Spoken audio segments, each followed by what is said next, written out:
Nous sommes partis en évacuation à Dercy, de Saujon Dercy, et après un mois et demi passé à Dercy, on nous a propulsés à la Clisse. Et à la Clisse, on s'est retrouvés dans une petite maison qui était sur la route, à 20 mètres de l'école, de la vieille école. Et ma foi, c'était les grandes vacances.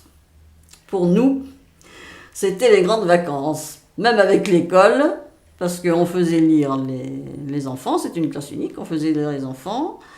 Et alors, tiens, une chose il y avait eu une fois des gosses tout blonds, qui étaient arrivés à 7 ou 8 dans l'école. Ils sont restés une dizaine de jours et ils sont partis. Est-ce que c'était des Alsaciens? Est-ce que c'était des Polonais? On ne sait pas. Voilà. On est arrivé. Papa a d'abord tout de suite est allé dans le grenier parce qu'il avait oublié les pommes de terre. Et l'odeur des pommes de terre pourries avait fait enfin partir l'odeur des bottes des Allemands qui nous avaient occupés au début de la guerre.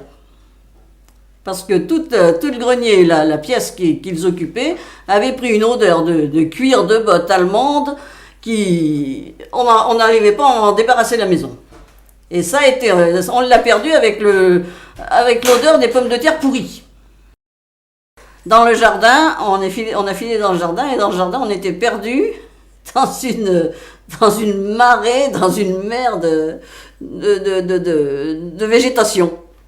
Parce que papa entretenait très bien son jardin, évidemment, il faisait tout pousser pour pendant la guerre. Et il y avait des betteraves sauvages, des topinambours, tout ça, chose qu'il ne plantait jamais, parce qu'on avait horreur de ça, qui étaient à 2 mètres de haut. Alors, par veine, notre maison n'avait pas été pillée parce que papa faisait partie des Saujonais qui faisaient la garde la nuit.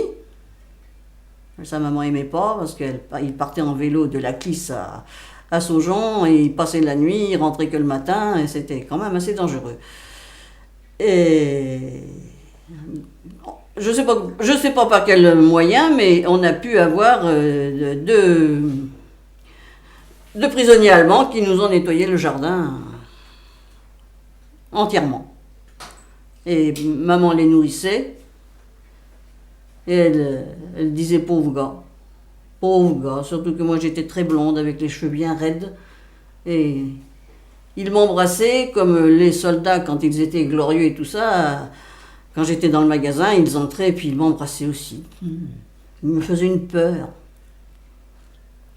Et puis voilà.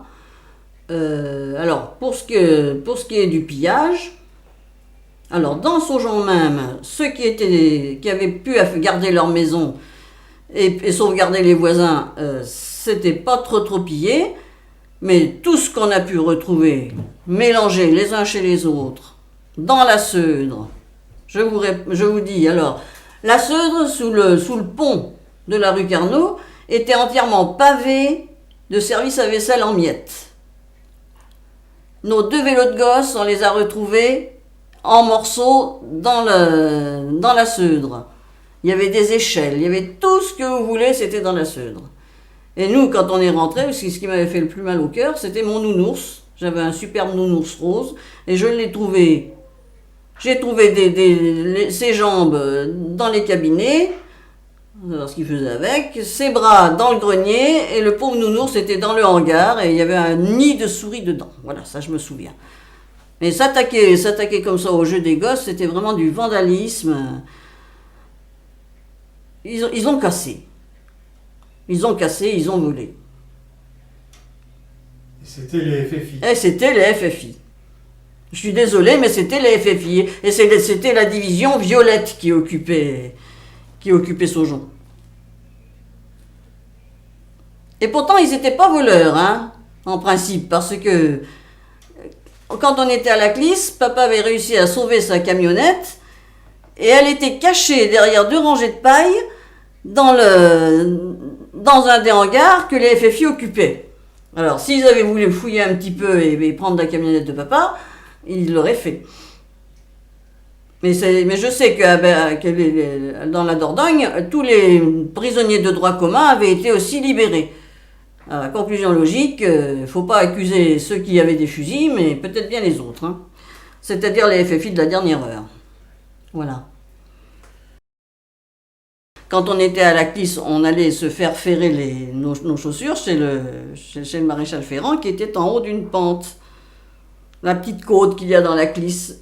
Et il était très bien placé parce qu'après on descendait avec nos souliers, nos galoches ferrées, on descendait la côte à toute vitesse en se faisant tirer par les copains et c'était très bien, ça faisait des étincelles. On tombe sur deux soldats qui ils s'amusaient pas, ils se disputaient une louche. Il y en avait un qui tenait le manche, l'autre la cuillère et ils tiraient en disant c'est pas toi qui l'auras, c'est moi qui l'ai trouvé. Enfin ils en étaient à venir aux mains à cause d'une louche. Alors on avait trouvé des tas de trucs qui n'étaient pas à nous, quoi, dans les jardins, c'est tout mélangé. Alors tout ce qu'on trouvait, on allait le porter dans le grand hangar qui devait être un minage, en fait, un endroit où on mettait le grain autrefois. Et il y en avait. Et alors on redistribuait à ceux qui reconnaissaient leurs biens. Il fallait généralement qu'on vienne à deux pour qu'il y ait un témoin. Je sais que les parents signaient quelque chose.